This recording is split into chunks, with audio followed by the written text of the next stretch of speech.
Agradecido con el Señor por esta oportunidad que me da de poder platicar y compartir su palabra. Es algo muy bonito. La semana pasada el pastor Francisco nos dejó como en medio de una escena de una película en la que el asunto se puso muy, muy difícil. Yo debería continuar diciendo en nuestro capítulo anterior, pero es una predicación, ¿verdad? No es una película.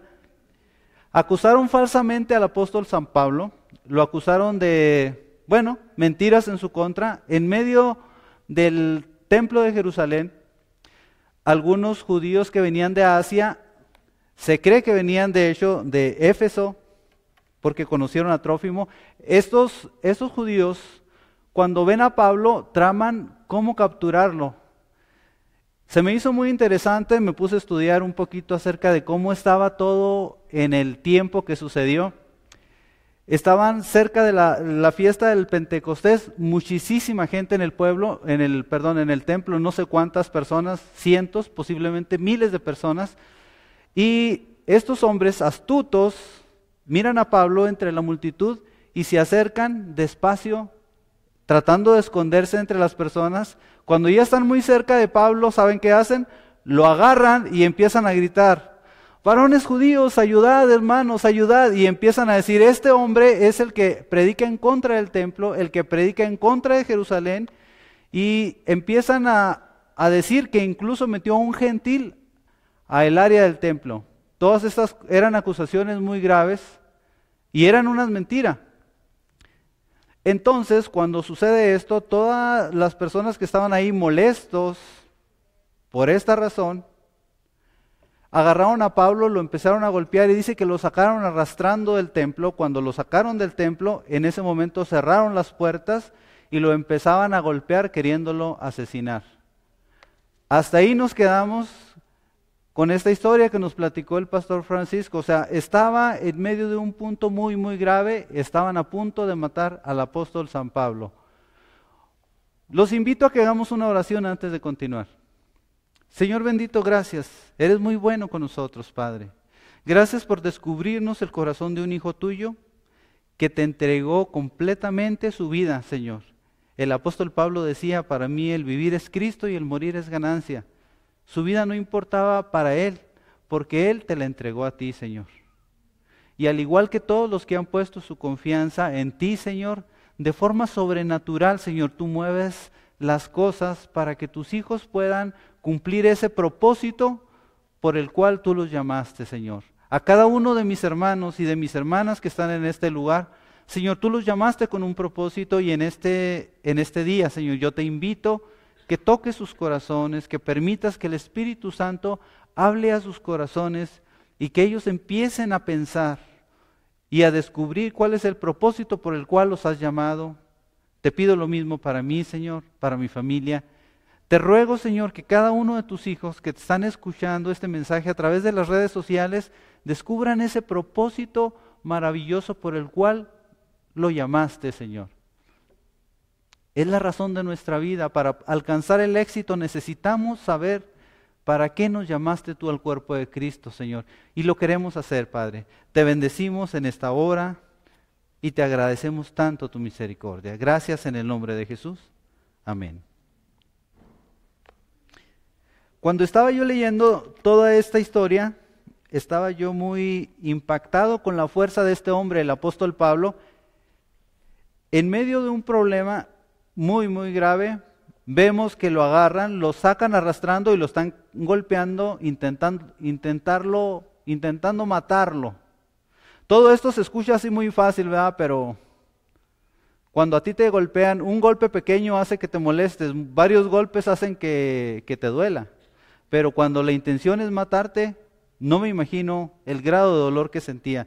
Este hombre, estando en medio, vamos a leer el verso 31 del capítulo 21.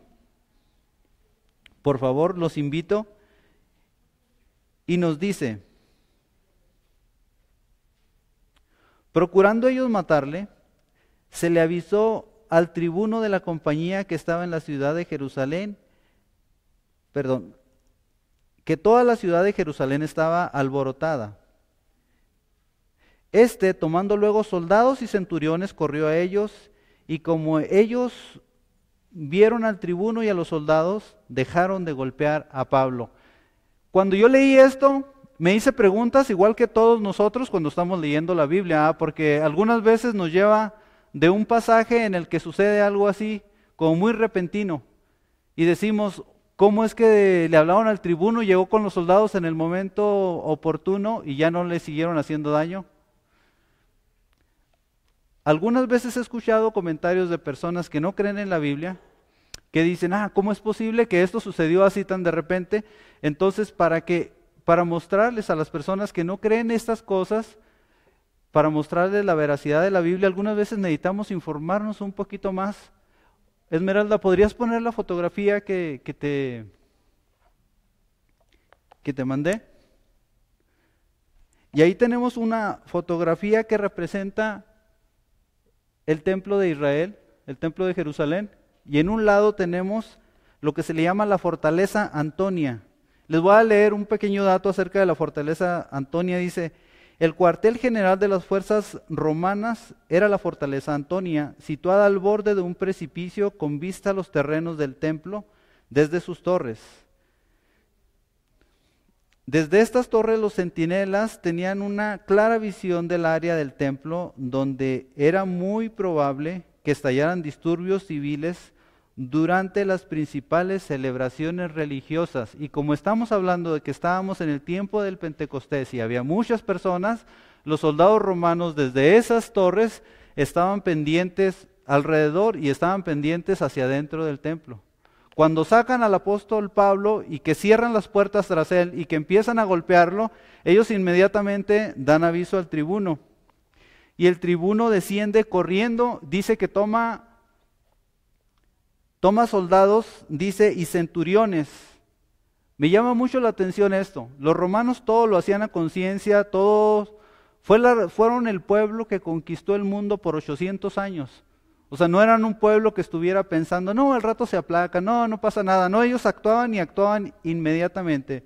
Bueno, dice que el tribuno tomó centuriones. Cuando dice centuriones, nos da a entender que eran bastantes los soldados que venían. Un centurión es como el jefe de 100 soldados. Entonces, si dice centuriones, estamos asumiendo que son más de 2 centuriones. Posiblemente 2 o 3 centuriones. Si fueran 3 centuriones, estamos hablando que iban 300 soldados corriendo a la par del tribuno. Qué interesante, ¿no? Por esa razón se hicieron a un lado los judíos y dejaron de golpear a Pablo, porque venir 300 soldados en contra de ellos, nadie quería ser arrestado. Este hombre, el tribuno, y estos datos los estoy dando porque los quiero ubicar en el momento que Pablo empieza la predicación. El tribuno, mejor conocido como Chiliarchos, esta es una palabra griega que significa o que representa la palabra 1000 o el número 1000.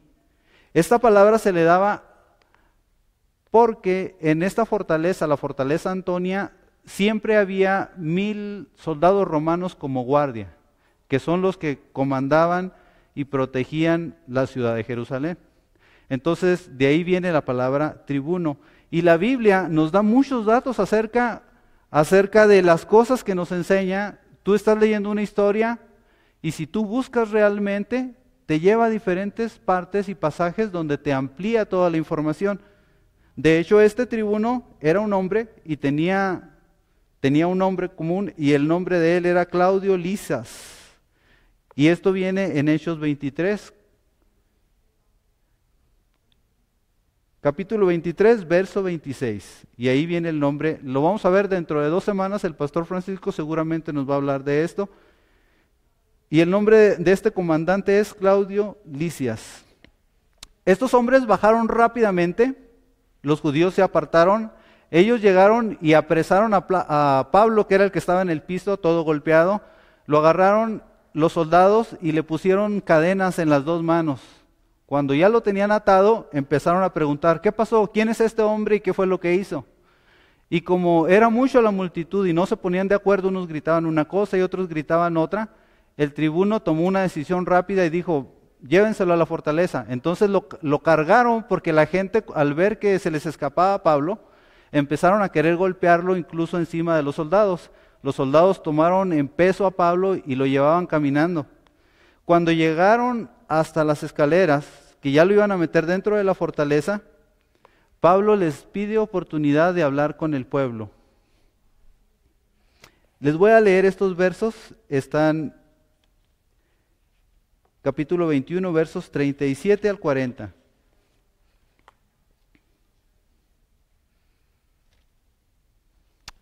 Y nos dice: cuando comenzaron a meter a Pablo en la fortaleza, dijo el tribuno: ¿se me permite decirte algo? Y él dijo: ¿sabes griego? ¿No eres tú aquel egipcio que levantó una sedición antes de estos días y sacó al desierto los 4,000 sicarios? Entonces Pablo dijo: yo de cierto soy hombre judío de Tarso, ciudadano de una ciudad no insignificante de Cilicia, pero te ruego que me permitas hablar al pueblo. Y cuando él se lo permitió, Pablo, estando de pie en las gradas, hizo señal con la mano al pueblo y, hecho gran silencio, habló en lengua hebrea, diciendo: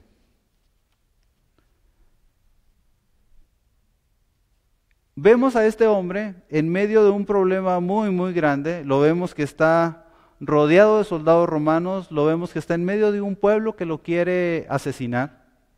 Y él le pide de forma educada. ¿Quién de nosotros puede ser educado cuando lo están lastimando?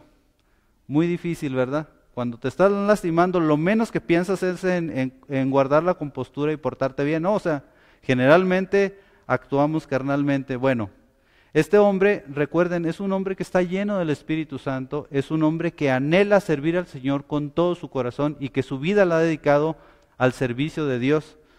Y este hombre sí le dolían los golpes y sí le podía cuando le hacían una mala cara, igual que a nosotros nos puede, pero el asunto es de que este hombre tenía una misión específica y él sabía que la debía de cumplir. Y antes de comenzar con la defensa de Pablo, los quiero invitar a que esta defensa la dividamos en 3 puntos. El primer punto sería su conducta antes de la conversión. ¿Quién era Pablo? Él, cuando relata su defensa, él primero dice quién era él, sus cartas de presentación. La segunda sería las circunstancias de su conversión, cómo es que el Señor le habló para que él se convirtiera en un cristiano. Y la tercera es la comisión después de su conversión. Cuando él estaba ahí y que le pidió amablemente al tribuno en griego que le permitiera hablar, el tribuno se asombró y le dijo: está bien, le dio la oportunidad. Cuando le empieza a hablar al pueblo hebreo, les habla precisamente en hebreo y todos ponen mucho más atención. Ellos lo quieren escuchar. Los invito a que nosotros lo escuchemos también.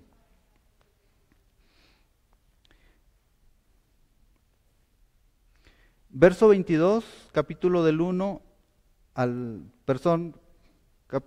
22, versos del 1 al 6, y dice: varones hermanos y padres, oíd ahora mi defensa ante vosotros. Al oír que les hablaba en lengua hebrea, guardaron más silencio. Y él les dijo: yo soy de cierto judío, nacido en Tarso de Cilicia, pero criado en esta ciudad, instruido a los pies de Gamaliel, estrictamente conforme a la ley de nuestros padres, celoso de Dios, y como hoy lo sois todos vosotros. Perseguía yo este camino hasta la muerte, prendiendo y entregando en las cárceles a hombres y mujeres.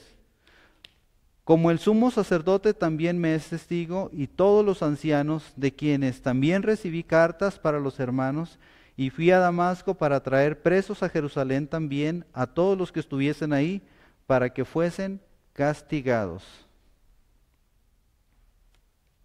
En su defensa, aquí el apóstol San Pablo está echando por tierra todas las falsas acusaciones. Para empezar, decían que él era antisemita, o sea, que él atacaba a los judíos, pero él dice: yo soy judío, pone sus credenciales. Y no solamente era judío, era un hombre judío que estaba estudiando y que era celoso de la ley, que había estudiado a los pies de Gamaliel, uno de los de los grandes rabís de ese tiempo, uno de los maestros más celosos de la ley, fariseo. Cuando el apóstol Pablo está dando estas credenciales, ellos pueden notar que era un hombre como ellos, pero que un poquito más esforzado por las cosas que había logrado. Y él era mucho más celoso de la ley judía que ellos mismos, porque él pudo entender que lo quisieran lastimar, que lo quisieran golpear porque se habían dicho mentiras en contra de él, pero él no solo lastimaba a los que hacían lo contrario de lo que la ley él pensaba que decía. Él los agarraba, los arrastraba, los sacaban arrastrando de sus casas y los mataban. Mataron muchos cristianos en ese tiempo y el perseguidor principal de la iglesia fue el apóstol Pablo. Entonces, con estas credenciales, él les demostraba que él era celoso de la ley igual que ellos y comprendía que le estuvieran queriendo hacer esto, pero les iba a empezar a explicar cuál fue la razón por la que él cambió su manera de ser. Bueno, estando en esto, él no se podía parar solamente y contar una historia maravillosa sin que hubiera ningún testigo, pero puso un testigo que no podía decir que no. El sumo sacerdote fue el que le entregó las cartas para que él pudiera ir hasta Damasco y traer a los cristianos que se encontraban allá. No solamente el sumo sacerdote, el Sanedrín, que son los ancianos de ese tiempo, lo conocían, sabían quién era este hombre. Entonces la multitud ahora está enfocado sus ojos y escuchando con oídos atentos a las palabras de este hombre. Vamos a continuar leyendo ahora las circunstancias de su conversión. Hechos 22, del 6 al 16.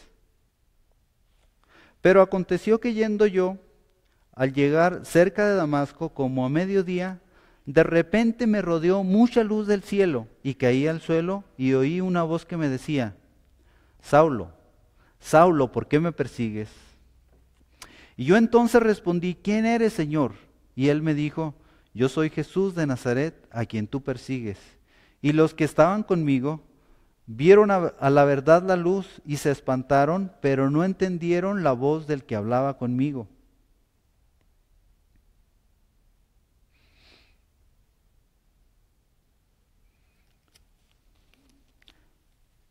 Y le dije: ¿qué haré, Señor? Y el Señor me dijo: levántate y ve a Damasco, y ahí se te dirá todo lo que está ordenado que hagas. Y como yo no veía a causa de la gloria de la luz, llevado de la mano por los que estaban conmigo, llegué a Damasco. Entonces uno llamado Ananías, varón piadoso según la ley, que tenía buen testimonio de todos los judíos que allí moraban, vino a mí y acercándose me dijo: hermano Saulo, recibe la vista. Y yo en aquella misma hora recobré la vista y lo miré.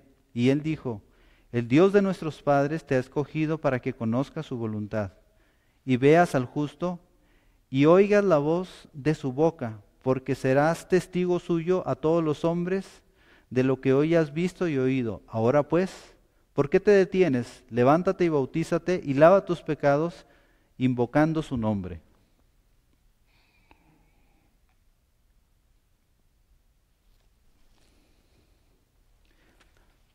Ahora el apóstol Pablo, después de haber demostrado lo absurdo de las acusaciones que había en contra de él, y defendiendo sus acciones y diciendo que las cosas que él hacía, el predicar ahora a los del camino, era en obediencia al Dios Todopoderoso, Creador del cielo y de la tierra.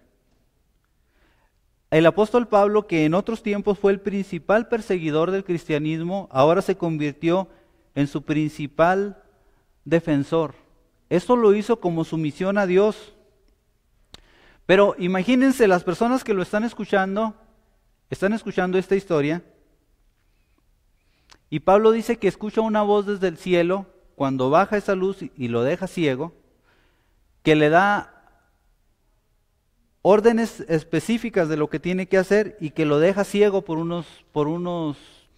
lo deja ciego, incluso fueron 3 días, pero cuando lo deja ciego y solamente logra ahora escuchar la voz, y que él dice: viene una voz desde el cielo.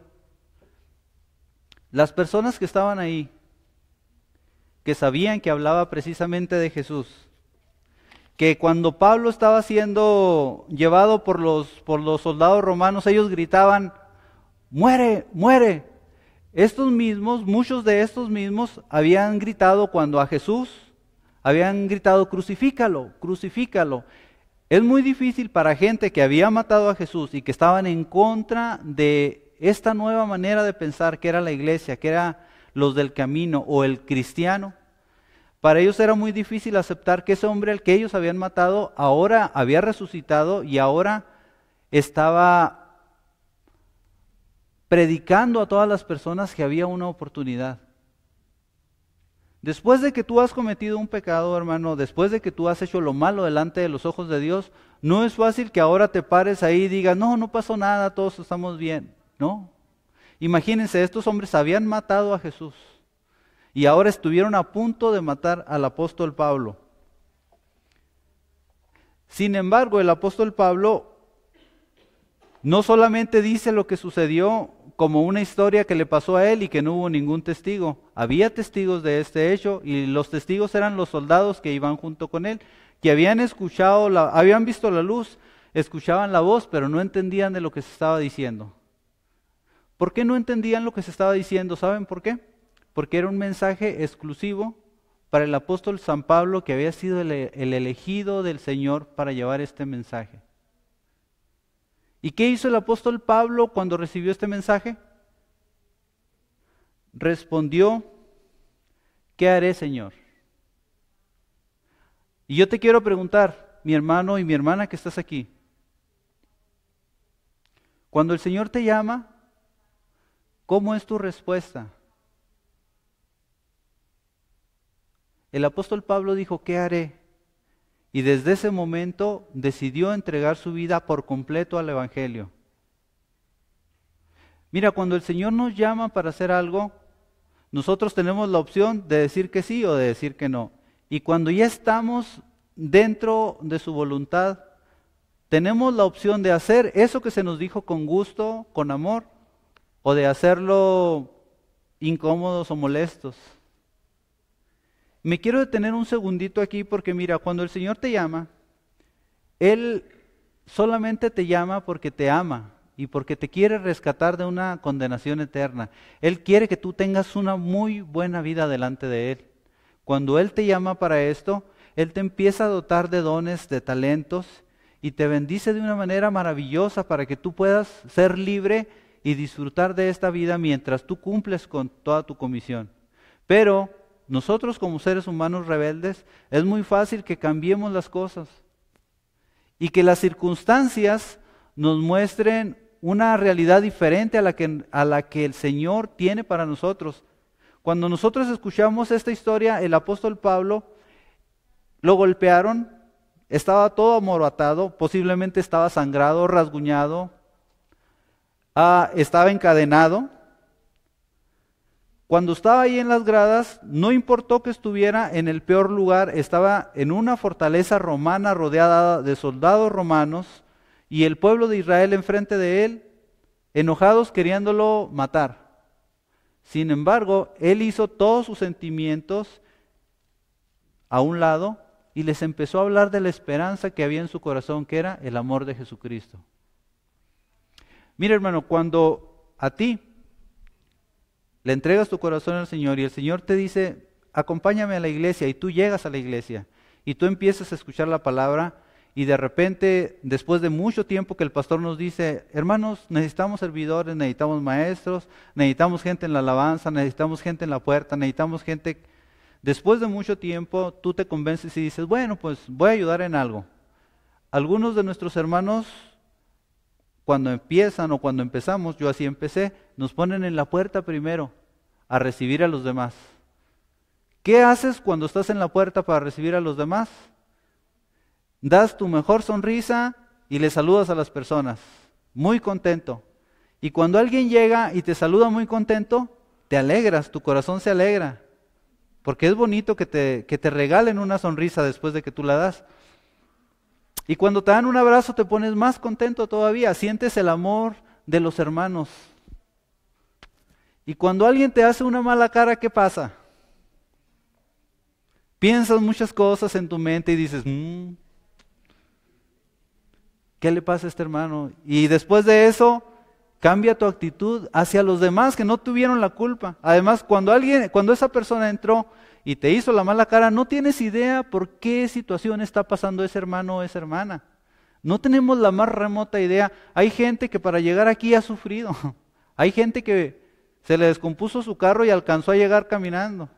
Hay personas que tienen un problema gravísimo allá afuera y sin embargo para descansar de ese problema vienen a escuchar la palabra y no vienen con la mejor cara. O sea, ellos traen la aflicción dentro y aunque den una sonrisa, no la alcanzan a reflejar. No sabemos qué le ocurre a la persona que llega, pero cuando alguien llega, no siempre nos van a dar una sonrisa. Tenemos que aprender eso. Y si no nos dan una sonrisa, de todas maneras los tenemos que amar.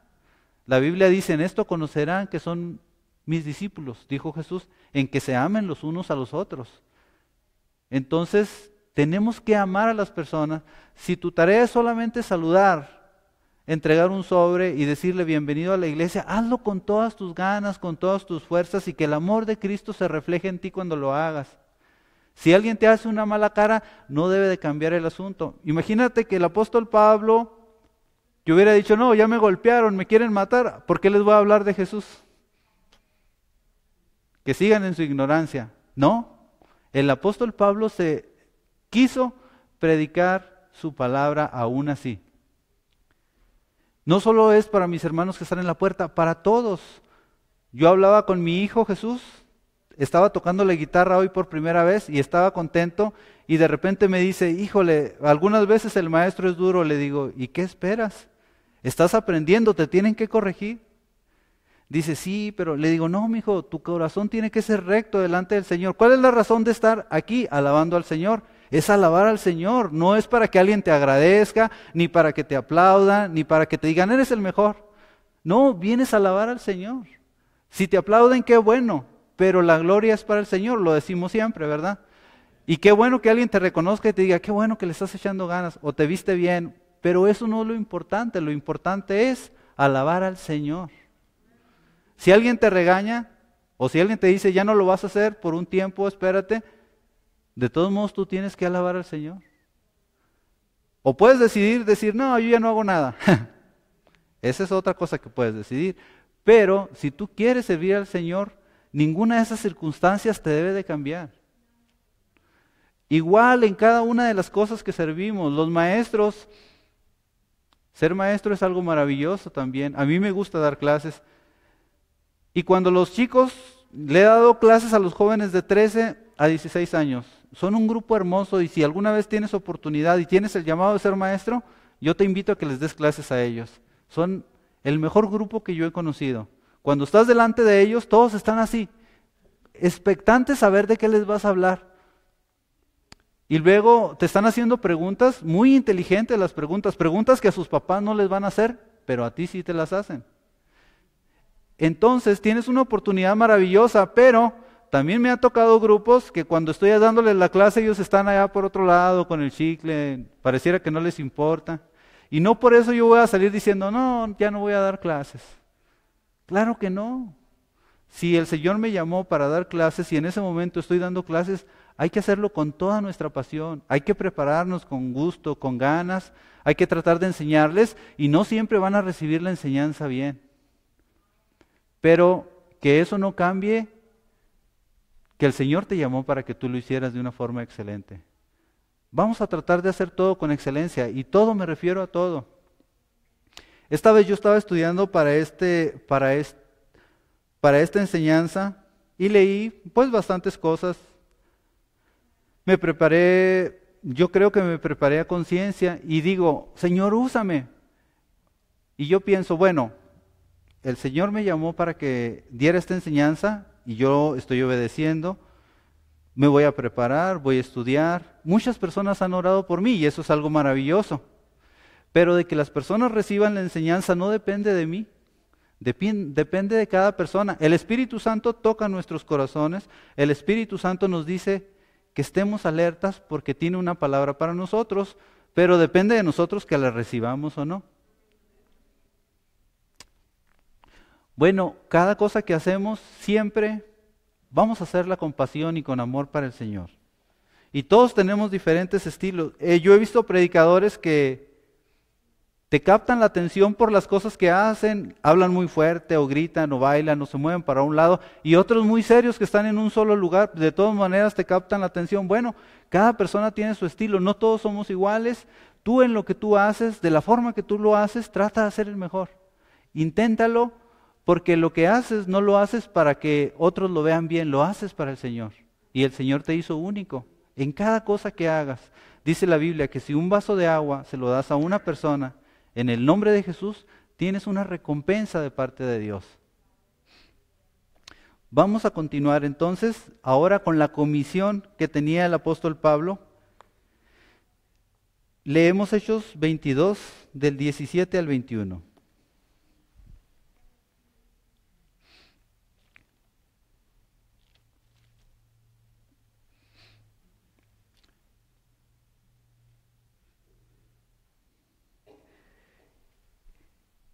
Y me aconteció, vuelto a Jerusalén, que orando en el templo me sobrevino un éxtasis.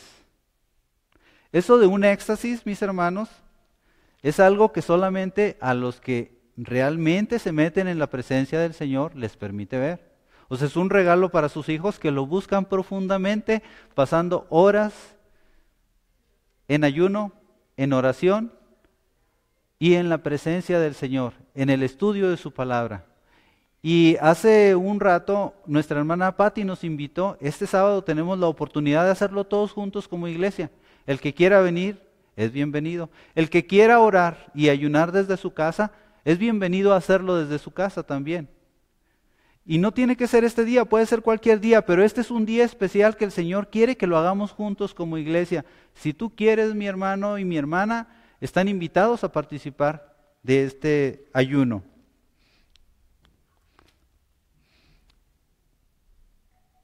Y aconteció que vuelto a Jerusalén, que orando en el templo me sobrevino un éxtasis. Y le vi que me decía, date prisa y sal prontamente de Jerusalén, porque no recibirán tu testimonio acerca de mí. Y yo dije, Señor, ellos saben que yo encarcelaba y azotaba en todas las sinagogas a los que creían en ti. Y cuando se derramaba la sangre de Esteban, tu testigo, yo mismo también estaba presente y consentí en su muerte, y guardaba las ropas de los que le mataban. Pero me dijo, ve, porque yo te enviaré a los gentiles. Después de su conversión, el apóstol Pablo, y de un breve tiempo de ministración en esta ciudad de Damasco, pasó algo que muchas personas lo consideran o lo consideramos maravillosos. El apóstol Pablo de ahí salió hacia Arabia Nabatea. Esto viene en Gálatas 1, 17 y 18. En este lugar el apóstol Pablo estuvo 3 años y en esos 3 años fue ministrado directamente por nuestro Señor Jesucristo resucitado. Cuando el apóstol Pablo regresa a Jerusalén después de esos 3 años de estar en la presencia del Señor, no regresa a hacer lo que él cree que es conveniente, regresa y va al templo de Jerusalén y sigue predicando, que fue el momento en el que tuvo este éxtasis donde nuestro Señor Jesús le vuelve a hablar y le dice, vete de Jerusalén. Y el apóstol Pablo, al igual que todos nosotros, era muy bueno también para discutir incluso con el Señor. ¿Alguna vez el Señor les ha dicho, haz esto? Y tú dices, Señor, pero ¿por qué mejor no le hacemos de esta manera? Aquí el Señor le dijo de forma directa, vete de Jerusalén. Y él dice, Señor, pero ¿qué no pueden ver mi testimonio? Yo mataba a los cristianos, yo estaba ahí cuando mataron a Esteban. Y le empieza a decir, Señor, pero deben de creer con lo que yo he hecho. Y el Señor le dice, bueno, el Señor ya no discute, solo le dice, vete porque yo te enviaré lejos a los gentiles. El Señor no va a discutir contigo, mi hermano, mi hermana. Si el Señor te dice, haz esto, Él te va a decir una vez, y si tú no estás seguro y le dices, Padre, no entendí, ¿me vuelves a decir? Él te vuelve a decir.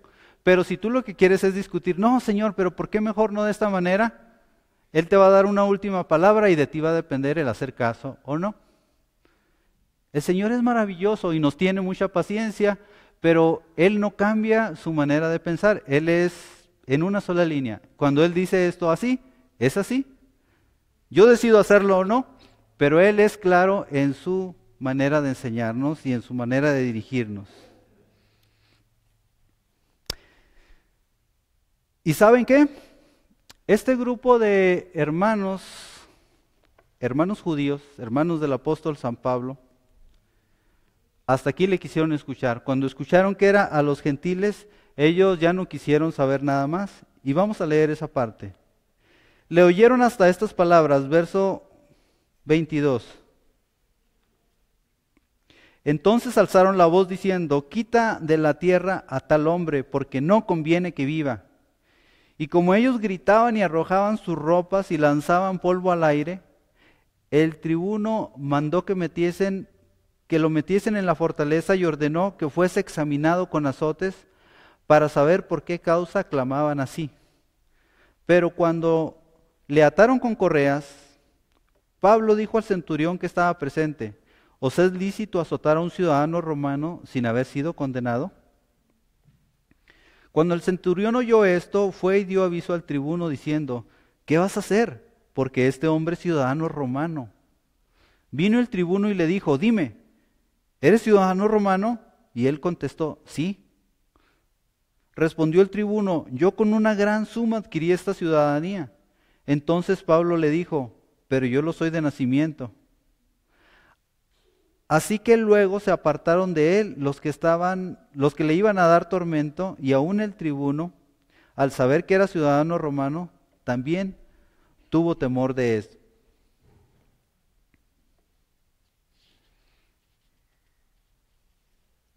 Imagínense nada más, con el apóstol Pablo muchos se habían equivocado. El tribuno primeramente piensa que él es el egipcio que había levantado la revuelta años pasados, pero cuando el apóstol Pablo le habla en hebreo, él se queda impresionado porque se dio cuenta que no era un criminal callejero. Luego, cuando le da oportunidad de hablar y que le habla a los judíos en lengua hebrea, que seguramente el tribuno no entendía, él estuvo ahí presente y escuchando, pero no sabía de qué se trataba. Luego el tribuno ve cómo se hace la revuelta, todos los judíos se enojan, empiezan a aventar sus ropas, a aventar polvo al aire. No me imagino esto, ¿va? Pero haber sido algo muy escandaloso. Entonces él decide meterlo a la fortaleza y ordena que lo castigaran con azotes para saber cuál era la razón de lo que estaba sucediendo. En este momento, el apóstol Pablo ya ahora sí se presenta como ciudadano romano y él se queda todavía más asombrado. O sea, ¿cómo resulta que este hombre que está ahí todo golpeado, amoratado y acusado de los judíos, que se supone que es un hombre educado porque habla griego, que se da cuenta de que también habla un perfecto hebreo y que ahora resulta de que es ciudadano romano y es ciudadano de nacimiento, no tuvo que haber comprado su ciudadanía? Cuando todas estas cosas están delante del tribuno, él ahora ya en vez de estar pensando en que era un criminal al que podía molestar, ahora está teniendo preocupación por este hombre. Imagínate el apóstol Pablo en medio de toda esta situación. Quiero regresar otra vez. Él en su corazón tiene el enseñar la palabra de Jesús a todo este grupo de personas que lo estaban lastimando. Ahora hay algo que es importante que me gustaría mencionar. El apóstol Pablo, ¿recuerdan la semana pasada cuando el pastor nos estuvo predicando acerca de él, que estaba consciente de que todo esto iba a suceder? En Hechos 21:13, y me gustaría que lo leyéramos, nos dice, entonces Pablo respondió, ¿qué hacéis llorando y quebrantándome el corazón? Porque yo estoy dispuesto no solo a ser atado, mas aún a morir en Jerusalén por el nombre de nuestro Señor Jesucristo.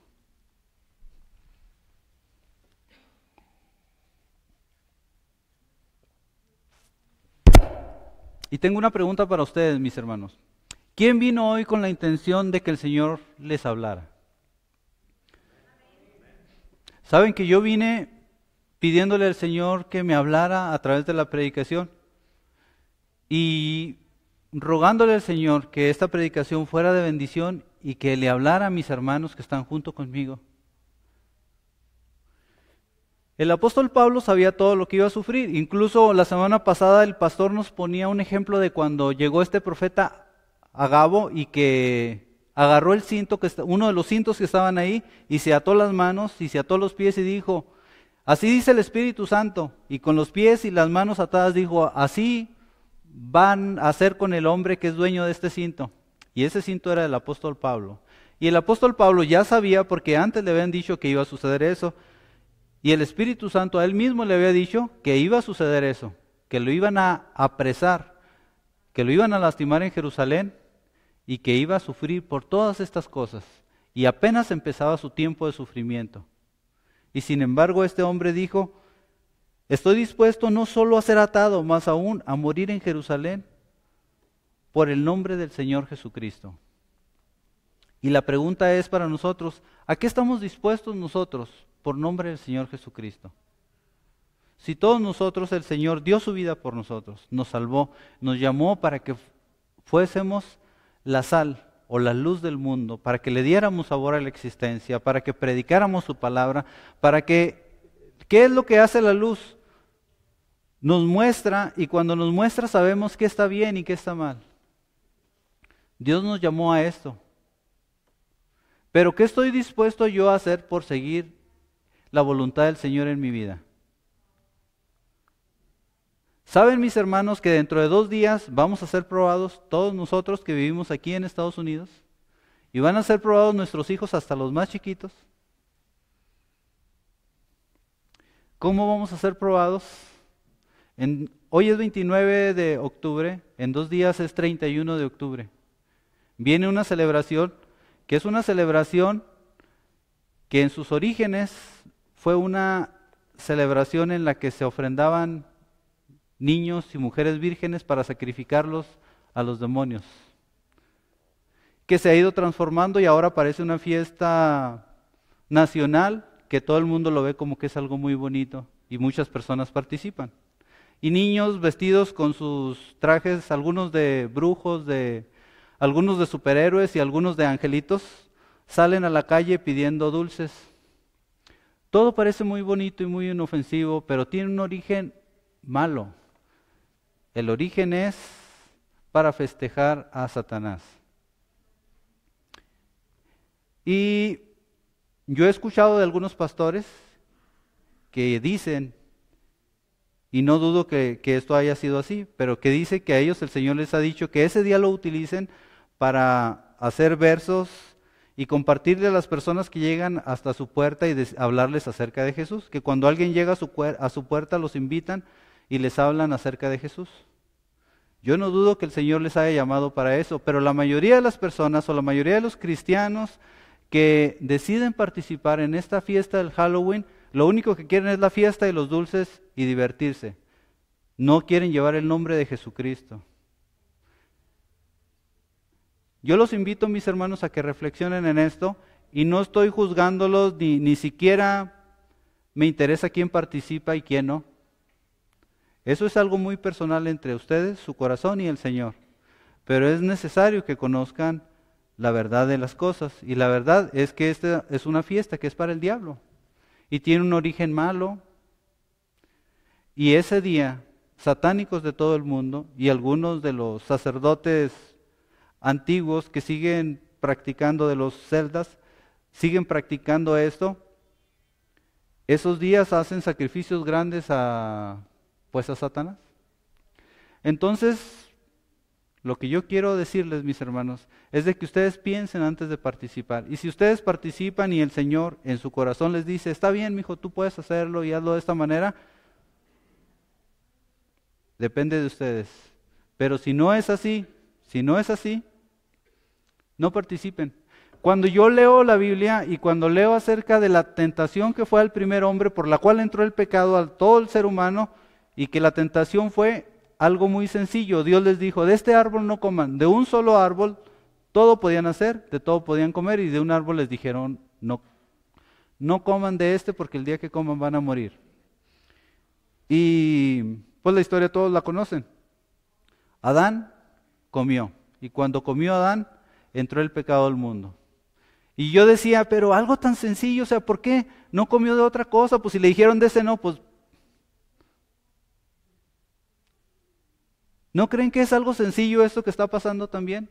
¿Cuántas veces te han dicho, no hagas eso? Y tú dices, pero ¿por qué no? Y te peleas en tu entendimiento. No, pero no tiene nada de malo, yo lo voy a hacer, que al cabo no pasa nada. Ok.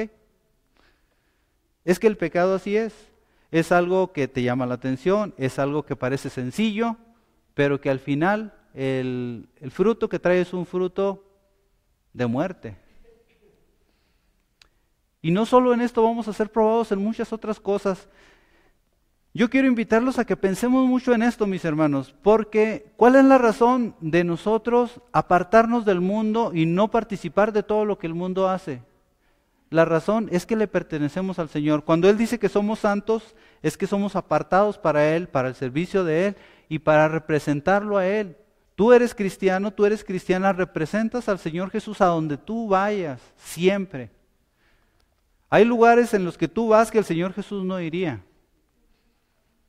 Hay cosas que tú piensas que el Señor Jesús no las pensaría.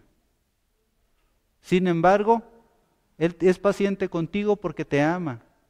Pero Él espera que tú quieras hacer lo correcto. Si no haces lo correcto, no dejas de ser su hijo, pero entristeces su corazón. Entristeces el corazón de aquel que dio su vida por ti, de aquel que daría todo otra vez por tal de que tú lo entendieras. Miren, muchos de nuestros hermanos, incluso nosotros mismos, se nos hace difícil el perdonar y el entender que a veces uno tiene que hacer esfuerzos por estar bien con las personas. Hace mucho tiempo escuché una historia que me llamó mucho la atención y tocaba mucho mi corazón cuando yo la escuchaba. Y en esta historia se trataba de un hijo que era muy rebelde. Este hijo tenía sus padres que lo amaban y él los menospreciaba. Y se empezó a juntar un tiempo con malas compañías y un día llegó muy borracho a su casa. Entonces su papá le llamó la atención muy fuerte, como nunca se lo había llamado. Y este muchacho se hizo el ofendido, se molestó con su papá.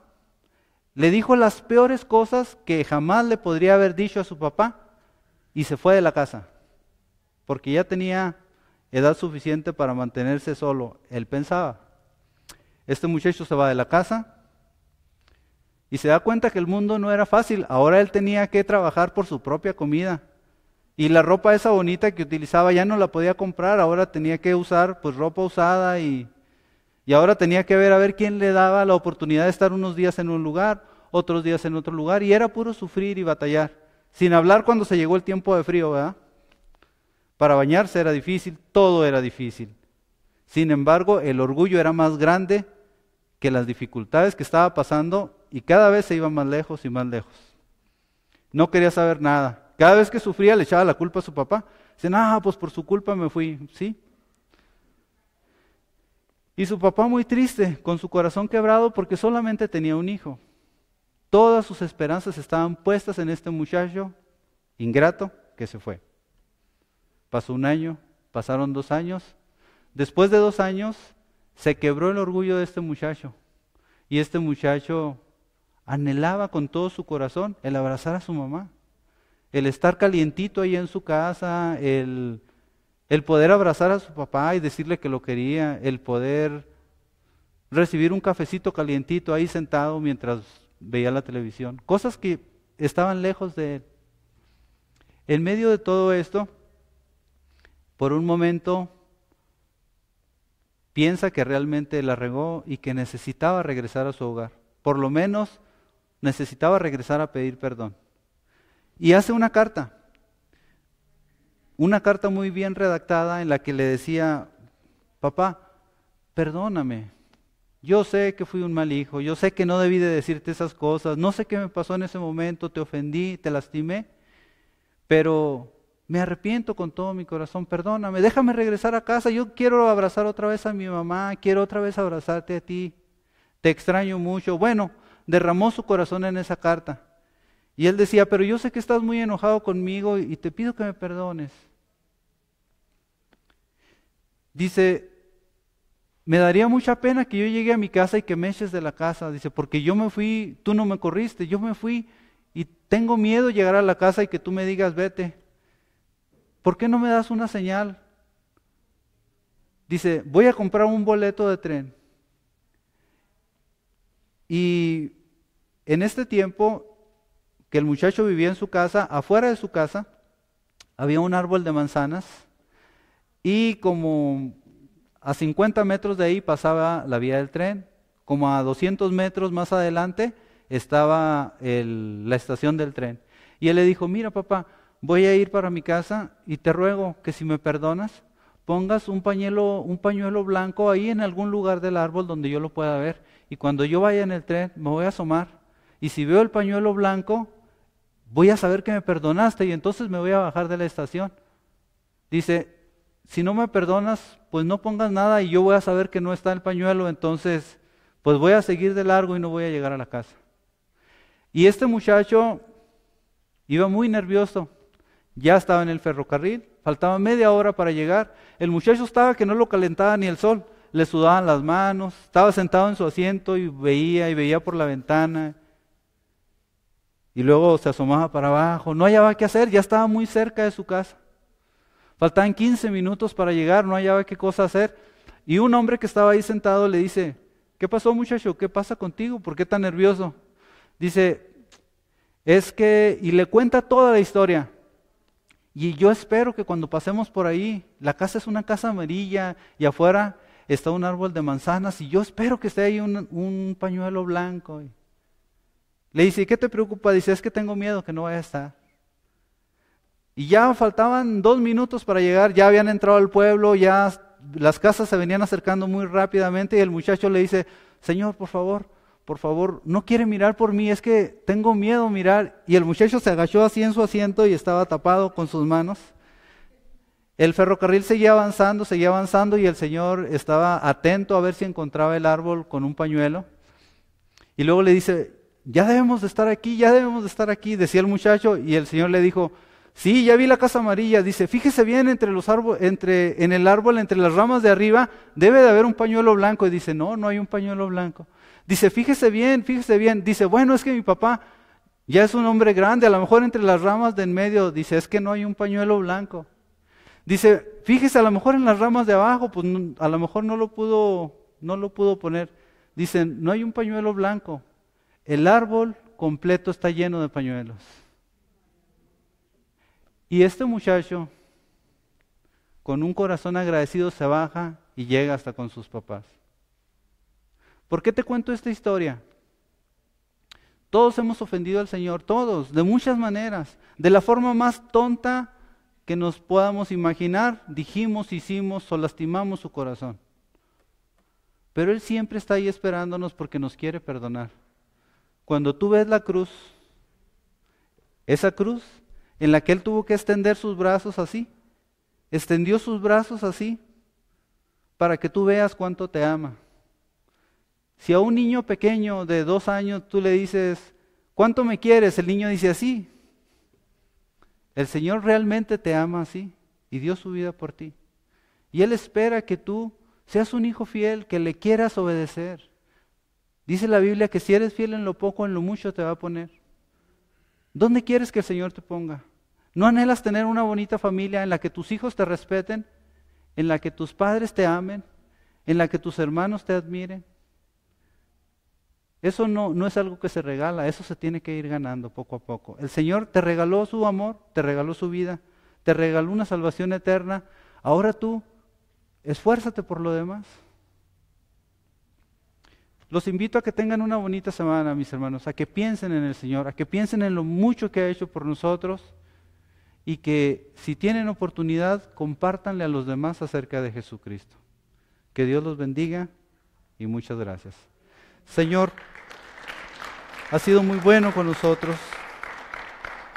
Te bendecimos, Padre, y te rogamos, Señor, que en estos días, Señor, cubras a nuestros jóvenes, cubras a nuestros hijos y cubras a nuestras hijas, Señor.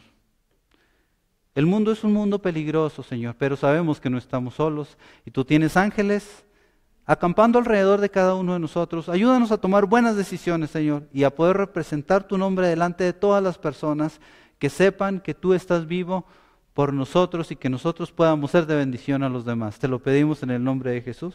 Amén.